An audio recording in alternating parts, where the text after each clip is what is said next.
What's up, guys? Welcome back. So in today's video, we're going to talk about the Mustang and the coilovers I'm running on it. I got the Maxpeedingrod coilovers, and I found a major issue with them that I don't know if anybody's found yet. I don't know why. I guess because as easy as I put them on, I didn't catch it until just now. So if you watch my videos and you see me drifting a couple weeks ago, you'll see how bouncy the car was, how solid the rear was. The car had no body roll. It was hard. It was hard to drive. My back still hurts from it.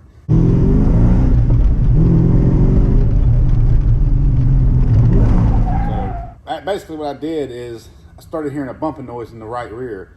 And I was like, man, it sounds like a shock bushing done come loose. Got to looking and it was fine. So I was like, man, maybe the cheap coilover is blown out, which is to be expected. I paid $240 for them. They are the ones with the dampening. So I got to looking, I'm like checking my bushings. My car's wheel hopping like crazy, which I don't, it's bone stock as far as that goes. But whenever I was lowering the car, trying to help get the center of gravity down, it wouldn't go down any further. And you know, I was trying to rush to get to this event, and I'm like, well, it's fine. Come to find out, these, even with the spring all the way up, you can't even drive the car. The shock won't even hook up. So we're gonna hop under here and I'm gonna show you what I'm talking about. And we'll show you some of the things you need to be aware of if you buy the Maxpeedingrod coilovers, which for $240, the kit's amazing. The front rides great. The rear is the problem with this kit. So let's get in here and show you what I'm talking about. On the front are great, other than this part right here. To use the factory hardware, you have to cut a section out because the way they made it, it just wasn't right. So that's the only thing you have to modify on the front. Other than that, the front goes on, the front is great. The car rides great in the front. It's the rear that is the problem.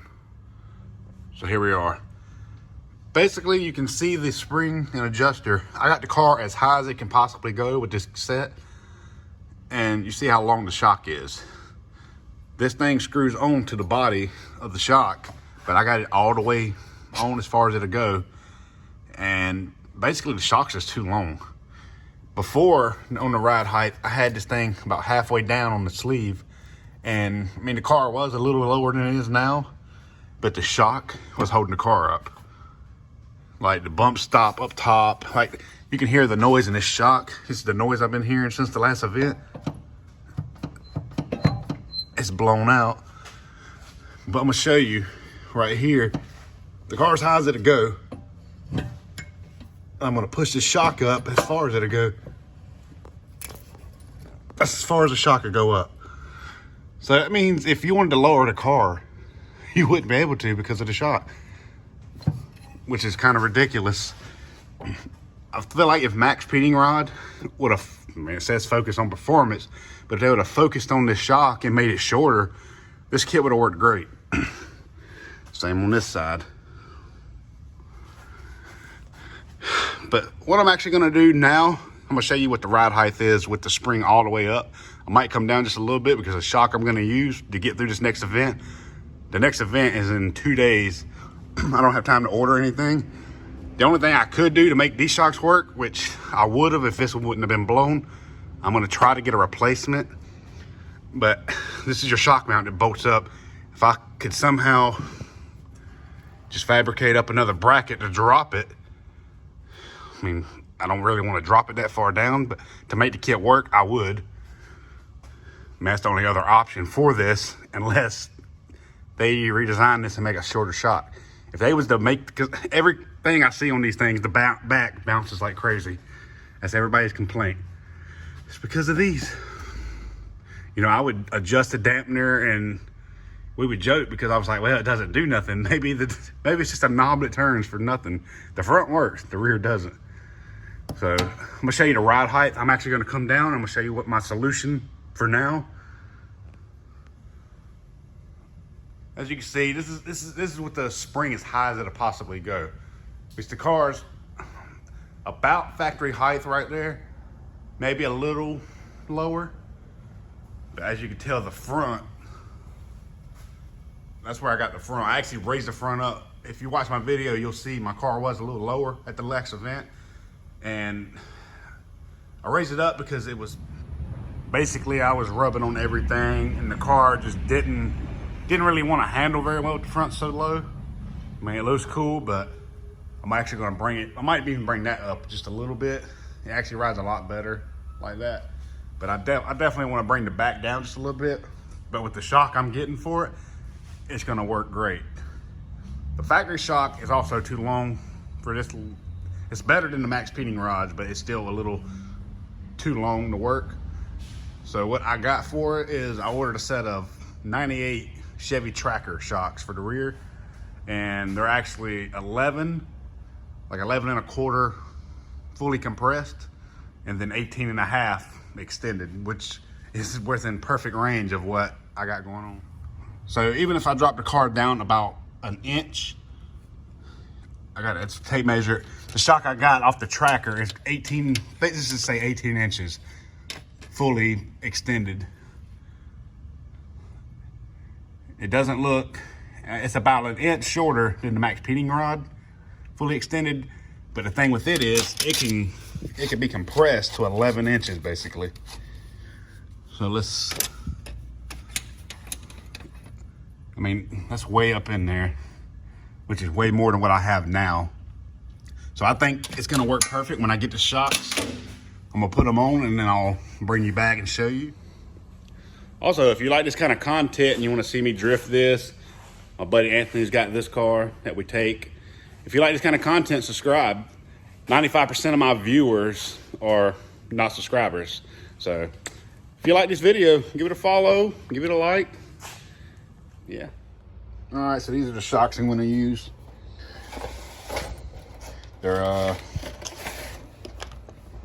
part number 32316 Monroe. These are gonna be the perfect length for what we need to make this work. Basically, looking at them, just turn them upside down. As far as looking at it against the stock shock, they look to be pretty damn similar in height. But when you push them down, that's when you see the real difference in them. I messed up your video, I'm sorry, sir. It goes down way further than the factory shock can, like by a good 4 or 5 inches. So it's gonna work great. So that's the height difference in the shortened shock that I got for it. Push it down.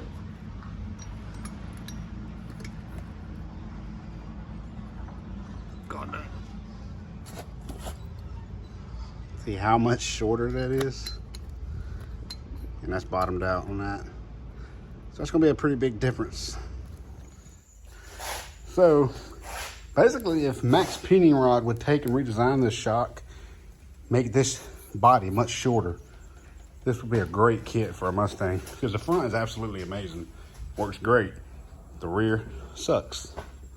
So we need to get in touch with Maxpeedingrod and get this shit fixed. Pretty much this is screwed all the way on. So you gotta figure, your shock body is from here all the way to here. That's ridiculous.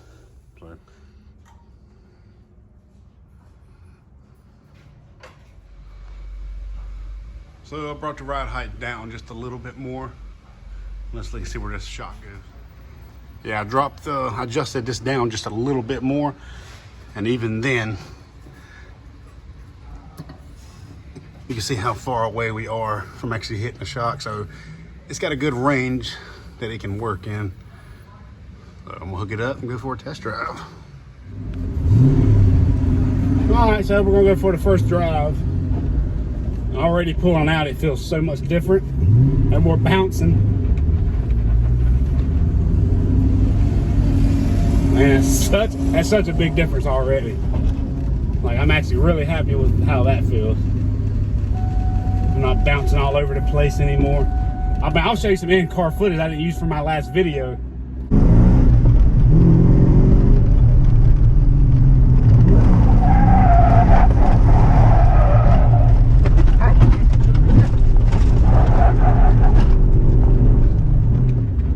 Yeah, that's how rough it was. It was hard to handle. Man, it feels good. So actually feels like a car again. So I'm gonna let it warm up, and then we'll make a little skid. Now we get to see what the difference is.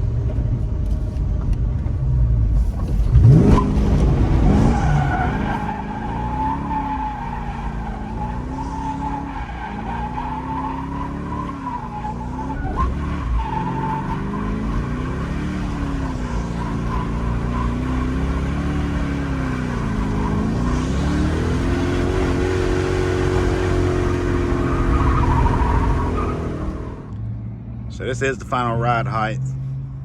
And you could go lower, but this is perfect.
See if this kit's the same way.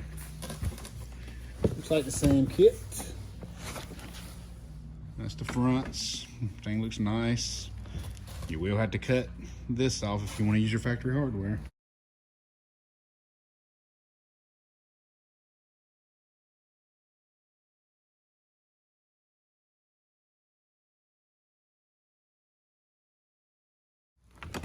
Let's get to the real reason we're here. So I ordered this other set for my buddy's car just because he got another car to go drifting, and I figured the front works so good, we're just gonna try it. I mean, the Chevy tracker shock worked absolutely amazing, so I don't have a problem keeping on just running that setup. So, as you see, looks the same to me. Here's the one off my car.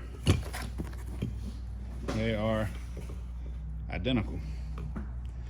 So these are no good, and they're just too damn long for what you need for the rear.